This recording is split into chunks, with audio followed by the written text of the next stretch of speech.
আসসালামু আলাইকুম রহমতুল্লাহি ওয়া বারাকাতুহু। সম্মানিত দর্শক, বাংলাদেশ বিক্রি হয়ে যাচ্ছে বা দেশ বিক্রি হয়ে যাচ্ছে, এ ধরনের গালিগালাজ, এ ধরনের দুর্নাম এবং বদনাম আওয়ামী বিরোধী যারা রাজনৈতিক শক্তিবর্গ রয়েছে তারা দেশের ভিতরে থেকে অথবা দেশের বাইরে থেকে প্রতিনিয়ত প্রচার করে থাকেন।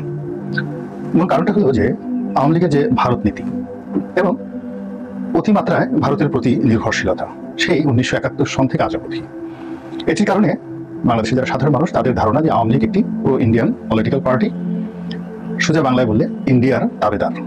আরেকটু যদি ঘুরিয়ে পেঁচিয়ে বলতে চান তাহলে ভারতের দালাল। এই যে ভারতের যে দালাল বা ভারতের যে দাবেদার, এই শব্দটিকে আরো প্রতিষ্ঠিত করার জন্য আওয়ামী বিরোধী শক্তিরা সবসময় বলে আসছে যে এই যে আওয়ামী লীগ ক্ষমতা এলো বা অতীতে ছিল, দেশ ভারতের কাছে বিক্রি করে দিয়েছে, বিক্রি করার প্রক্রিয়া চলছে এবং অনাগত দিনে এটির পরিণতি হবে ইত্যাদি ইত্যাদি ইত্যাদি ইত্যাদি। স্বাধীনতা থাকবে না, সার্বভৌমত্ব থাকবে না, নানা রকম কথাবার্তা, যুক্তি, তর্ক বিতর্ক পর্দার আড়ালে, পর্দার অন্তরালে, এমনকি কখনো কখনো একেবারে রাজনৈতিক মঞ্চে প্রকাশ্যে বিএনপি বিরোধী শক্তিরা বলে থাকেন।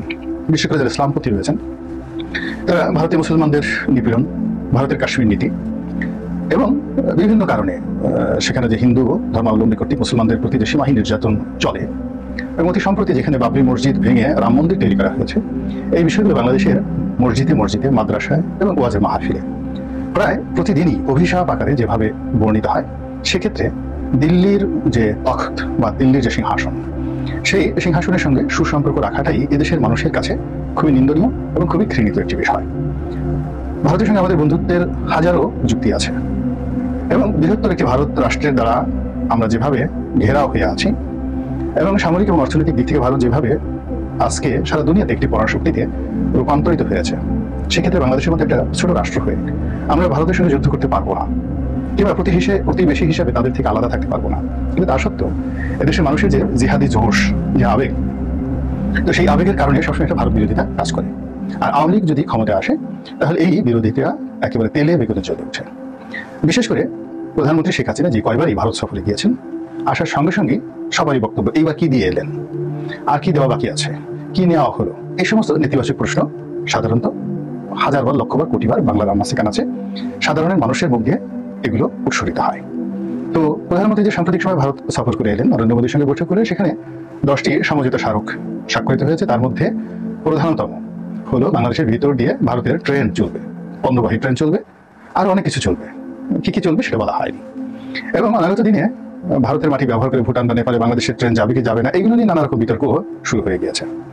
এর ফলে কি হলো, সেই পুরনো বিতর্কটি আবার সামনে চলে এলো এবং প্রধানমন্ত্রীর যে সংবাদ সম্মেলন, সেখানে একজন সাংবাদিক খুব কৌশলে এই প্রধানমন্ত্রীর দেশ বিক্রি বা ভারতের কাছে দেশ বিক্রি, এই ধরনের একটি প্রশ্ন খুব কৌশলে উত্থাপন করলেন। জবাবে প্রধানমন্ত্রী বললেন যে তিনি কখনো দেশ বিক্রি করবেন না। এখন এই কথাগুলো, মানে দেশ বিক্রির যে বিষয়গুলো, এগুলো নিয়ে জবাব দেওয়া, প্রশ্ন করা আসলে একটা দেশের স্বাধীনতা এবং সার্বভৌমত্বের জন্য রীতিমতো চপেটাঘাত, অবমাননাকর। এবং যে প্রশ্ন করে তিনি যেভাবে নিজে বিব্রত হন আর যাকে প্রশ্ন করা হয় তাকে রীতিমতো অপমান করা হয়। কাজে এই ধরনের প্রশ্ন কেন করা হয়েছে, কিভাবে করা হয়েছে, বা এই প্রশ্নের উত্তর মাননীয় প্রধানমন্ত্রী যেভাবে দিলেন, এটাও আরো নতুন বিতর্কের সৃষ্টি করবে। তিনি অনেক চাতুর্যপূর্ণ ভাষায়, অনেক পলিশ ল্যাঙ্গুয়েজ ব্যবহার করে কূটনৈতিক দক্ষতা দেখিয়ে এই বিষয়টি এড়িয়ে যেতে পারতেন। তা না করে তিনি যখন বললেন যে শেখ হাসিনা দেশ বিক্রি করে না, তো শেখ হাসিনা যখন দেশ বিক্রি করে না, তো কে বিক্রি করে, এরকম একটা প্রশ্ন হতে পারে। 2 নম্বর হলো, শেখ হাসিনা কেন দেশ বিক্রি করবে না, বা তাকে দেশ বিক্রি করার সামর্থ্য আছে, বা বাংলাদেশে কারো কি দেশ বিক্রি করার সামর্থ্য আছে, এই প্রশ্নগুলো নিয়ে যদি খুব বেশি নাড়াচাড়া করা হয় তাহলে এটি আমাদের অনেকের হৃদয় ভেঙে দেবে এবং আমাদেরকে অপমানিত করবে। দ্বিতীয়ত তিনি আরো কতগুলো প্রশ্ন করলেন যে একটা জিনিস বিক্রি করার জন্য তো ওজন দিতে হয়, তো দেশ যে বিক্রি করবো কিসের ভিত্তিতে, ওজন থাকতে হবে, তো এক পাশে বাটখারা থাকবে আর এক পাশে দেশ থাকবে। এই কথাটাও মাননীয় প্রধানমন্ত্রীর যে বক্তব্যটি, এটি আমার কাছে প্রাসঙ্গিকভাবে মনে হচ্ছে না। মনে হচ্ছে যে তিনি কাউকে না কাউকে ছেলে ভুলানো গল্প শোনানোর চেষ্টা করছেন এবং অনেকটা ছোট বাচ্চাদেরকে যেভাবে বোঝানো হয় ঠিক সেইভাবে তিনি পুরো বিষয়টি বোঝানোর চেষ্টা করছেন। কিন্তু যে সাংবাদিক প্রশ্নটি করেছেন, তিনি অনেক মানুষের নয়, লক্ষ কোটি মানুষের ভিতরের যে প্রশ্নটি, আতঙ্কটি, এটি অনুভব করেছেন এবং এটি প্রধানমন্ত্রীর সামনে তুলে ধরেছেন। তো কাজেই যখন আমাদের দেশে বারবার উচ্চারিত হয় যে বাংলাদেশ যে কোনো সময় হায়দ্রাবাদের পরিণতি ভোগ করতে পারে, হায়দ্রাবাদ কি, হায়দ্রাবাদ ভারতের অন্তর্বর্তী হতে চায়নি। তারা একটা স্বাধীন স্বতন্ত্র রাষ্ট্র হিসেবে ব্রিটিশরা চলে যাওয়ার পরে তারা দাঁড়িয়েছিল। তো সেখানে যে পণ্ডিত জওহরলাল নেহরু সৈন্য পাঠিয়ে সে হায়দ্রাবাদ যেভাবে আক্রমণ করে যেভাবে ভারতের অন্তর্ভুক্ত করেছেন, এটি একটি ইতিহাস এবং এটি একটি কলঙ্কজনক ইতিহাস। একইভাবে সিকিমও কিন্তু ভারতের অধীন ছিল না, সেটিকে নেওয়া হয়েছে। এবং এই দুটো উদাহরণকে সামনে এনে বারবার শুধু বাংলাদেশে যারা আওয়ামী বিরোধী শক্তি তারা যেভাবে এই দেশ বিক্রি, সিকিম কিংবা যেভাবে হায়দ্রাবাদের প্রসঙ্গ আসে, এটি খুব সহজ কথায় যে দাঁড়িয়ে আমি বিক্রি করবো না, আমি দেশপ্রেমিক, আমি এটা করেছি, আমার বাবা এটা করেছেন, এদেশের মুক্তিযুদ্ধ থেকে শুরু করে সবই আওয়ামী লীগের অবদান, আওয়ামী লীগ দেশ বিক্রি করতে পারে না। আমার কাছে মনে হয় যে এই কথাগুলো শোনার পরে কারোর মনে কখনো স্বস্তি আসে না, বরং এক ধরনের নতুন আতঙ্ক, নতুন অস্বস্তি তৈরি হয়ে যায়। যাই হোক, মাননীয় প্রধানমন্ত্রী ধ্যানে জ্ঞানে অবশ্যই অনেকের চেয়ে বড়, তা না হলে আল্লাহ রাব্বুল আলামিন আমাদের মাথার উপর কেন এই প্রধানমন্ত্রীকে শাসক রূপে চাপিয়ে দেবেন?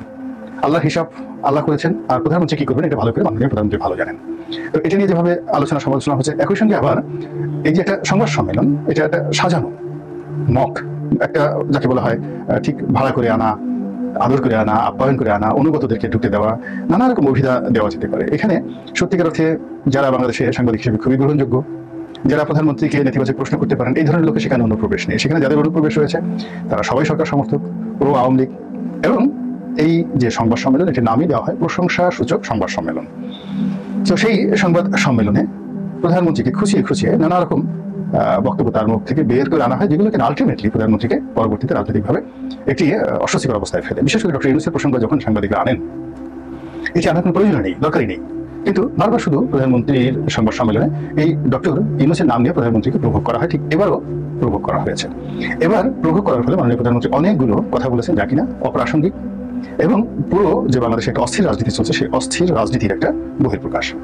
তিনি অনেকটা অপ্রাসঙ্গিকভাবে বললেন যে নোবেল পুরস্কার পাওয়ার তার কোনো লোভ নেই।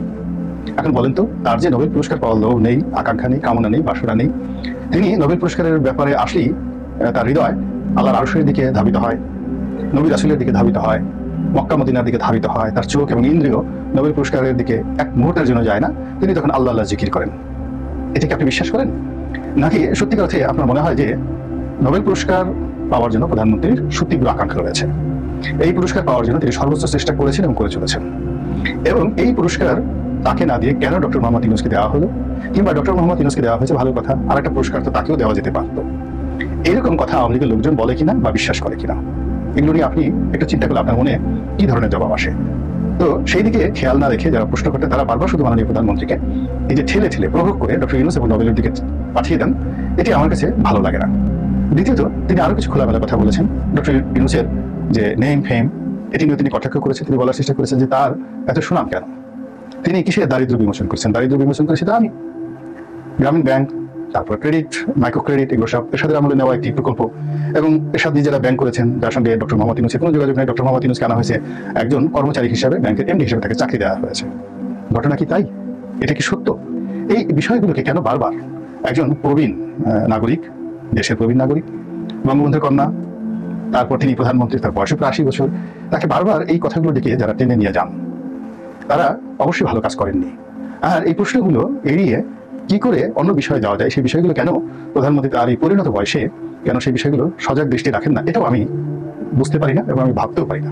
যাই হোক, ফলে কি হলো, প্রধানমন্ত্রী সেই সংবাদ সম্মেলনের পর এখন পর্যন্ত এটি নিয়ে তর্ক চলছে, বিতর্ক চলছে, এবং প্রধানমন্ত্রী এক পর্যায়ে বলেছেন তিনি ডক্টর মোহাম্মদ ইউনূসের সঙ্গে বিতর্কে আসতে চান। সেটি নিয়ে ডক্টর মোহাম্মদ ইউনূস নিজে বলেছেন, তার আইনজীবী বলেছেন, আর লোকজন এরকম প্রধানমন্ত্রী ভার্সেস ডক্টর মোহাম্মদ ইউনূস পাশাপাশি দাঁড়িয়ে আমেরিকার মতো কোনো একটি মঞ্চে বিতর্ক করছেন, এরকম দৃশ্য দেখার জন্য বা এরকম একটি তামসা দেখার জন্য যারা উদ্গ্রীব হয়ে আছে তাদেরকে পরবর্তীতে প্রধানমন্ত্রী কিভাবে বুঝ দেবেন। তো এই বিষয়গুলো ক্রমশ দিনকে দিন আমরা কেমন যেমন নিজেরা হালকা হয়ে যাচ্ছি, অস্থির হয়ে যাচ্ছি, টালমাটাল হয়ে যাচ্ছি, এলোমেলো হয়ে যাচ্ছি, এবং একটি কথার সঙ্গে একটি ঘটনার সঙ্গে অন্য ঘটনার মিল রাখতে পারছি না। ফলে সর্বত্র শুরু হয়েছে বিশৃঙ্খলতা, অস্থিরতা, এবং বাংলাদেশের অভ্যন্তরে লুকায়িত গোপন বিষয়গুলো ক্রমশ প্রকাশ হয়ে সরকারকে এবং জনগণকে বিব্রতকর অবস্থার মধ্যে ফেলছে। আল্লাহ আমাদের সবাইকে হেদায়েত দান করুন এবং হেফাজত করুন। আসসালামু আলাইকুম ওয়া রাহমাতুল্লাহি ওয়া বারাকাতুহু।